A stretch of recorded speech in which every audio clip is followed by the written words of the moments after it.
नमस्कार, स्वागत है आपका कैपिटल टीवी बिहार के नए शो प्ले एंड पॉज में, जहां हम पॉलिटिशियन के बयानों को प्ले करते हैं, पॉज करके सच ढूंढते हैं और रिवाइंड करके असली पिक्चर समझाते हैं।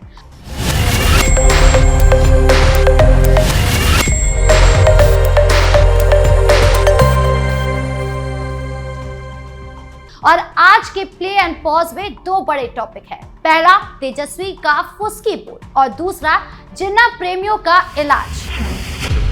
सबसे पहले बात करते हैं तेजस्वी के फुसकी बोल के।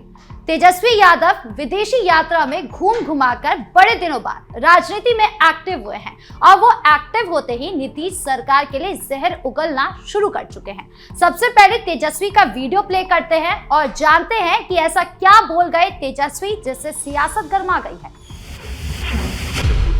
कर्पूरी जी को कितनी भी भद्दी से भद्दी गालियां क्यों ना दी गई हो, लालू जी को भद्दी से भद्दी गालियां क्यों ना दी गई हो, लेकिन वो लोग दोनों नेता ऐसे रहे कि झुके नहीं, हमेशा अंतिम सांस तक कर्पूरी जी ने लड़ाई लड़ी। लालू जी अभी इस व्यवस्था में भी, बीमार होने की व्यवस्था में भी, उस लड़ाई को जिंदा रखते हुए वो लड़ाई लड़ रहे हैं।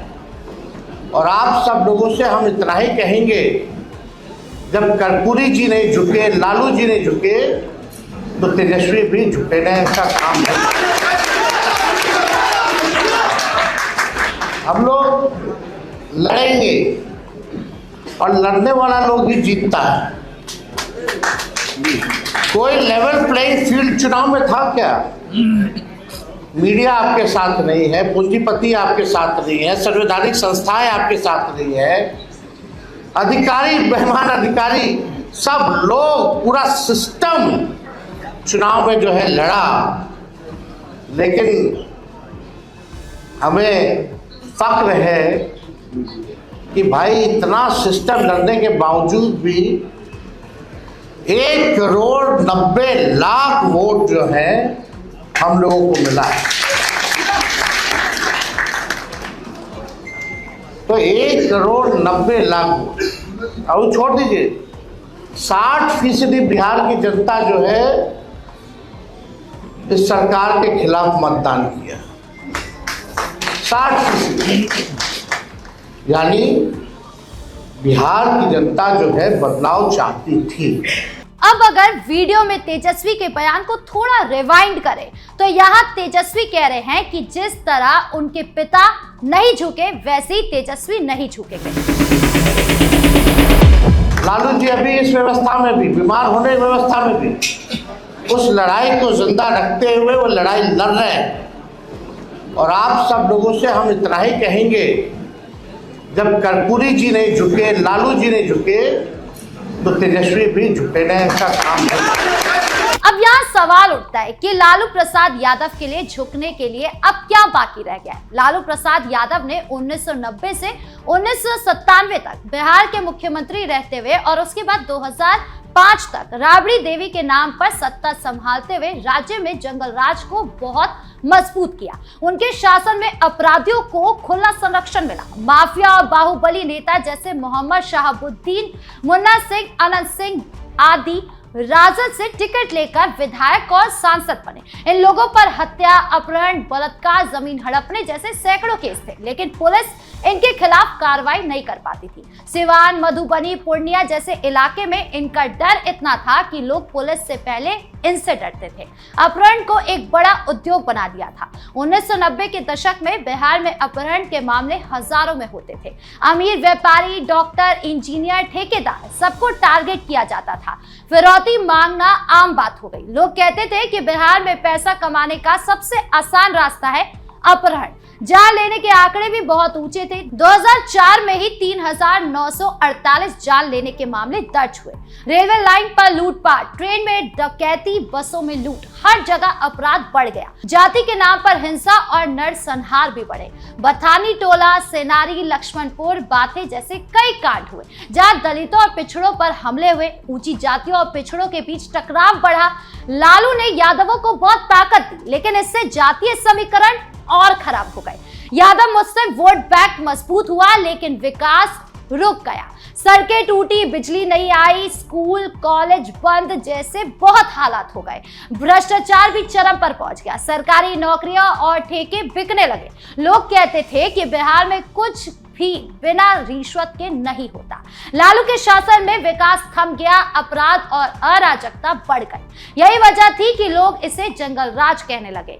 2005 में नीतीश कुमार की सरकार आने के बाद ही बिहार में कुछ सुधार हुआ। लालू का दौर सामाजिक न्याय का नाम तो लेता था, लेकिन हकीकत में अपराध और अराजकता का सबसे बड़ा समर्थक बन गया। आज भी बिहार के लोग उस दौर को याद करके कांप जाते हैं। इससे सवाल उठता है कि अब इससे ज्यादा लालू यादव और क्या झुकेंगे?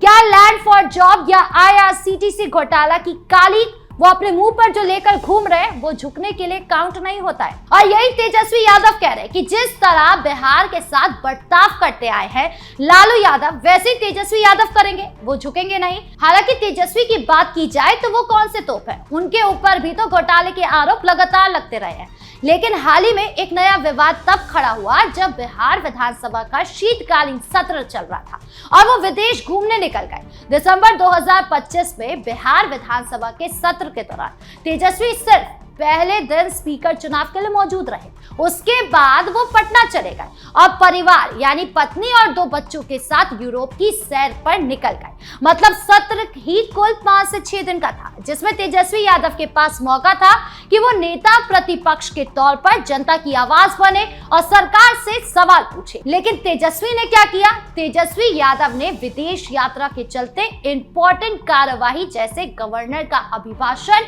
धन्यवाद प्रस्ताव मिस, बजट से जुड़े अहम मुद्दे मिस कर दिए, जिसका एनडीए ने बड़ा मुद्दा उठाया। जेडीयू के नेता नीरज कुमार ने कहा कि तेजस्वी सदन छोड़कर यूरोप में पिकनिक मना रहे हैं। उन्होंने सवाल उठाया कि क्या अदालत की अनुमति ली गई, क्योंकि लैंड फॉर जॉब जैसे केस में तेजस्वी को विदेश जाने से पहले कोर्ट की इजाजत लेनी पड़ती है। बीजेपी ने तो मिसिंग पर्सन पोस्टर ही जारी कर दिए थे और तेजस्वी को गैर जिम्मेदार बताया। यही नहीं, घोटाले की बात करें तो तेजस्वी पर मुख्य आरोप लैंड फॉर जॉब स्कैम है। इसमें रेलवे में नौकरियां देने के बदले परिवार के नाम पर जमीनें सस्ते में ली गई। दिल्ली कोर्ट ने 2026 में चार्ज फ्रेम किए। इसी तरह IRCTC होटल स्कैम में भी रेलवे होटलों के टेंडर में गड़बड़ी का आरोप लगा, जहां परिवार को फायदा पहुंचाने का दावा किया गया। इस मामले में CBI जांच कर रही है और तेजस्वी को बार बार कोर्ट जाना पड़ रहा है। यानी तेजस्वी यादव हर तरीके से फंसे, लेकिन फिर भी तेवर बढ़े हुए हैं। और इसीलिए आज हमने प्ले एंड पॉज में इस मुद्दे को उठाया, क्योंकि तेजस्वी यादव को गुमराह करने के लिए बहुत कुछ जनता के सामने वो कह तो गए हैं, लेकिन उसकी सच्चाई आपके सामने लाना बहुत जरूरी था। चलिए अब राज्य प्रेम से हटकर राष्ट्र प्रेम की ओर बढ़ते हैं, यानी अब बात जिन्ना प्रेमियों की। गणतंत्र दिवस के दिन एक वीडियो सोशल मीडिया पर तेजी से वायरल हो रहा है, जो सुपौल का है, जिसमें साफ नजर आ रहा है कि कैसे एक सरकारी स्कूल में जिन्ना अमर रहे के नारे लगे। सबसे पहले आपके लिए वीडियो को प्ले करते हैं। पूज्य बापू, पूज्य बापू, पूज्य बापू, डॉक्टर मोहम्मद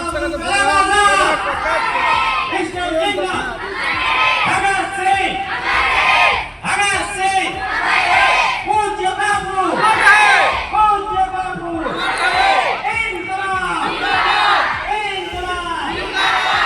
आप सभी छात्र एवं शिक्षक, आपने सुना कैसे टीचर जो बोल रहे हैं उसी को बच्चे पीछे पीछे रिपीट करें और वीडियो को अगर पॉज करके थोड़ा रिवाइंड करें।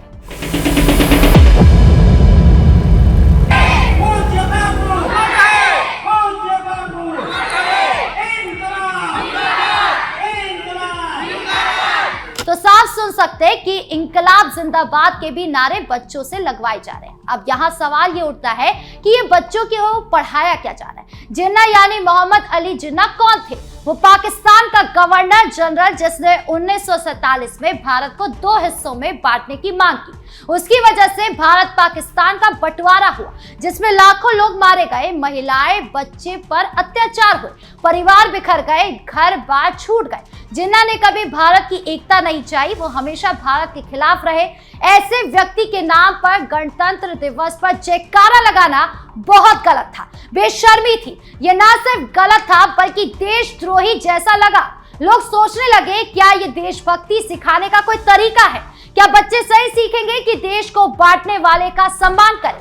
ये पूरा वीडियो किसी ने मोबाइल में रिकॉर्ड कर लिया। वीडियो में साफ दिखाई दे रहा है कि ध्वजारोहण और राष्ट्रगान के बाद शिक्षक बच्चों से ये नारे लगवा रहे हैं। इसमें बच्चों की क्या गलती है? बच्चे तो छोटे छोटे हैं, वो बस टीचर की बात मान रहे हैं। लोग हैरान हैं कि राष्ट्रगान के तुरंत बाद जिन्ना अमर रहे कैसे लग सकता है। खैर, आपको बताएं कि टीचर का नाम मोहम्मद मंसूर आलम है। वीडियो वायरल होते ही पुलिस ने तुरंत कार्रवाई की। किशनपुर पुलिस मौके पर पहुंची। प्रिंसिपल की शिकायत पर शिक्षक को हिरासत में लिया गया। पूछताछ शुरू कर दी गई। पुलिस जांच कर रही है कि ये सिर्फ एक गलती थी या पहले से कोई सोची समझी योजना थी। क्या कोई और लोग इसमें शामिल थे? क्या ये सिर्फ स्कूल की बात थी या बाहर से कोई निर्देश था? क्या बच्चे सिर्फ दोहरा रहे थे या कुछ और था? ये सारे सवाल जांच के सामने आएंगे। लेकिन शिक्षा विभाग इस मामले में बहुत सख्त हो गया है। विभाग के अधिकारी बोल रहे हैं कि इस तरह के काम बिल्कुल बर्दाश्त नहीं किए जाएंगे। हालांकि ये मामला इतना बढ़ गया है कि लोग पूछ रहे हैं कि सरकारी स्कूलों में बच्चों के मन में देशभक्ति कैसे भरेगी अगर शिक्षक ही गलत रास्ता दिखाएंगे। स्कूल तो बच्चों के लिए दूसरा घर होता है। वहां अच्छे संस्कार मिलते हैं, देश प्रेम सिखाया जाता है, सही इतिहास पढ़ाया जाता है। अगर वहां ही जिन्ना जैसे व्यक्ति के नाम का जयकारा लगाया जाएगा तो बच्चे क्या सीखेंगे? क्या वो भविष्य में देश के प्रति वफादार रहेंगे? क्या वो भारत की एकता समझेंगे या विभाजन की बातें याद रखेंगे? ये घटना एक बहुत बड़ा सबक है। हमें स्कूलों में सतर्कता रखनी होगी, शिक्षकों की नियुक्ति में सावधानी बरतनी होगी, बच्चों को सही इतिहास पढ़ाना होगा।